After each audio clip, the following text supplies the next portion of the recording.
Welcome to Reread. I have two stories to talk about today. The first one is Jedi Academy Leviathan by Kevin J. Anderson.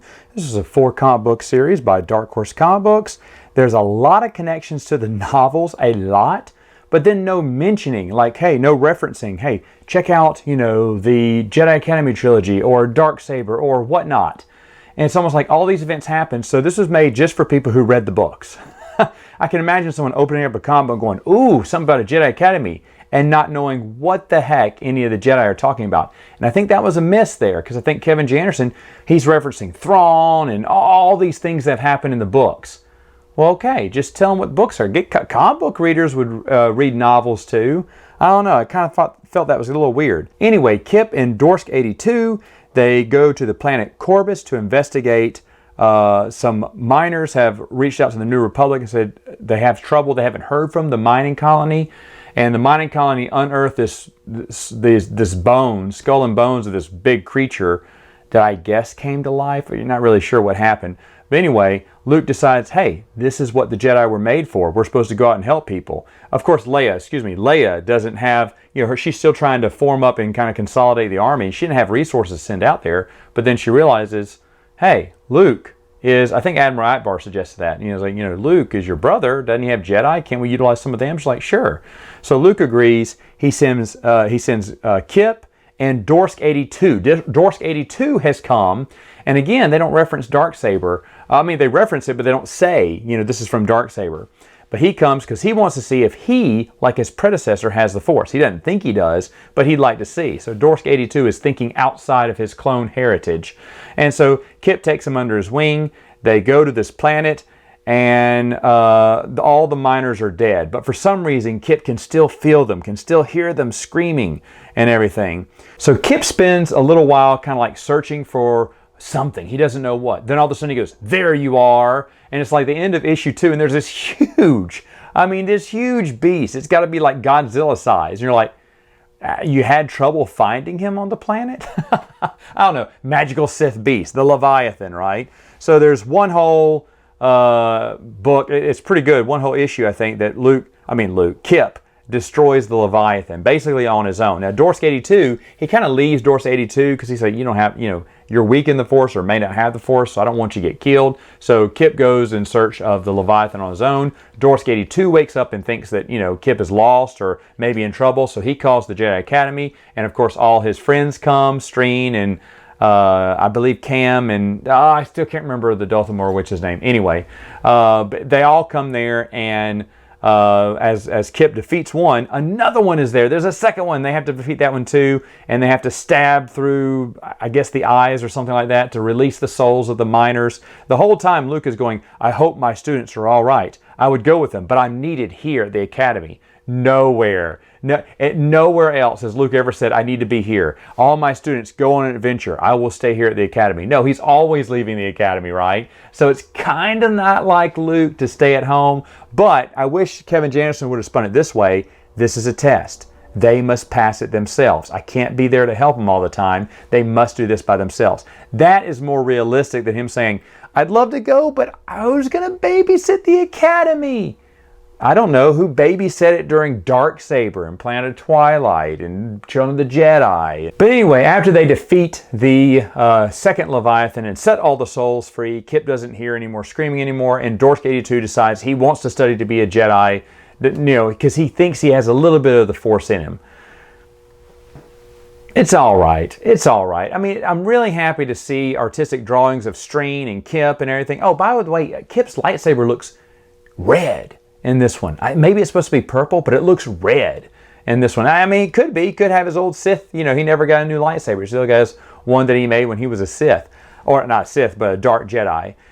Either way, though, the story, unless you want to see, pictures of some of your favorite characters, it's not that good.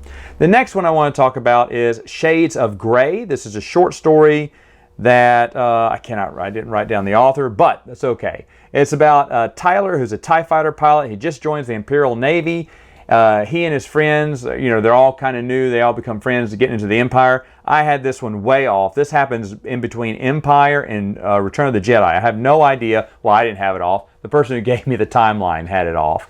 So, and I don't know why they thought it fit right here, because it's clearly in between Empire and Jedi.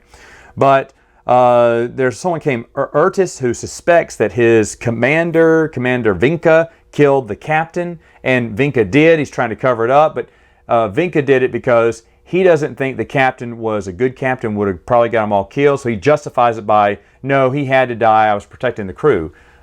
But realistically, the commander's kind of a jerk. Now, Ertis, I believe, is the one who kind of wiped the evidence, because he kind of forced Ertis to wipe the evidence, go into the, wipe all the files so that he wouldn't be connected to the captain's murder. And when Ertis did that, he also checked the files. He didn't know what he was erasing, so he checked them and realized, Commander, you killed him. He said, that's not the Empire. That's not who we are. We're just. All of them think they're in the right, which is what I really like about this. These people who are in the Empire, except for the Commander, all of them are portrayed pretty good, like pretty good guys. The rebels are the ones causing chaos. We just want order in the galaxy. We want peace in the galaxy. I like this point of view that we don't get to see much from Imperials, so that was really good. But anyway, when Ertis approaches the commander and says, hey, look, I deleted it, but you really should confess. He went, who's going to believe him, kid? You? I'm your superior. You're going to take the fall because you're the one in the, you're as guilty as I am. So Ertis feels so guilty that he hangs himself. Remember, he's new and he feels like he's already ruined his career. He's already betrayed his trust to the Empire. So he hangs himself. Meanwhile, Tyler has crashed on a planet. He's a TIE fighter pilot. He comes to these people who are neutral. He thinks they're rebel sympathizers, but they're not. They're just neutral. They want to be left alone, out of the battle completely. And they save his life, not once by protecting him during the crash, but again while he's on the planet. Well, eventually they call the Empire and say, hey, here he is, come pick up your TIE pilot. And they do. But Commander Vinka thinks they are rebel sympathizers. I know they are. They knew that their ambush was waiting for us. They had to have known. So he wants to wipe them out. Well, Tyler doesn't want that happening, so he tries to get a little coup with some of his other friends to take over or kind of destroy the Star Destroyer, but have everyone abandon ship. So it doesn't really kill anyone, but maybe the commander, because Tyler, when he comes back, he finds out the captain's dead, and he's trying to connect all these pieces. He says, something's off with this commander.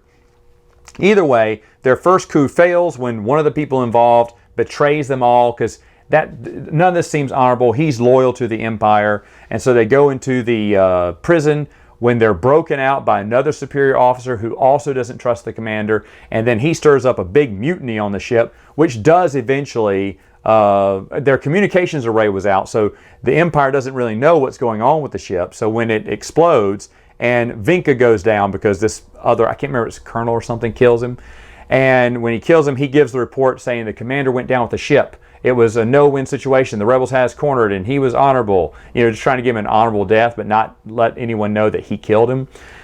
Meanwhile, Tyler gets away. The girl, Lenizel, I can't remember what her name is, but anyway, she died at the end, right as they were about to make it to the escape pod. A stray blaster hit her, which is fine. Tyler makes it back to the main planet he was from, and they said, well, what are you going to do now? Join the rebellion? Now remember, this was something that happened all the time, right? Someone gets disenchanted with the Empire and joins the rebellion. But not Tyler. Tyler says, no, you know what I'd rather do? I think I'd rather just quit. I don't like either side. I've never respected the rebels, and now I don't respect the Empire. So I'm just going to live my life on the shades of gray, right? I want to live somewhere in the gray, is what he says. And that's kind of how it ends. It's not a bad story. It's really long. It's like about 40-something pages, maybe 50. I don't know. But it was a good read. It was a good, solid read. And I was shocked. And it was refreshing to read that again after so long, because I could not remember most of it, but thought it was pretty good. So there, and I'm sure it's on Joe's site if you can't find it anywhere else. All right, folks. That's it for now. See you next time.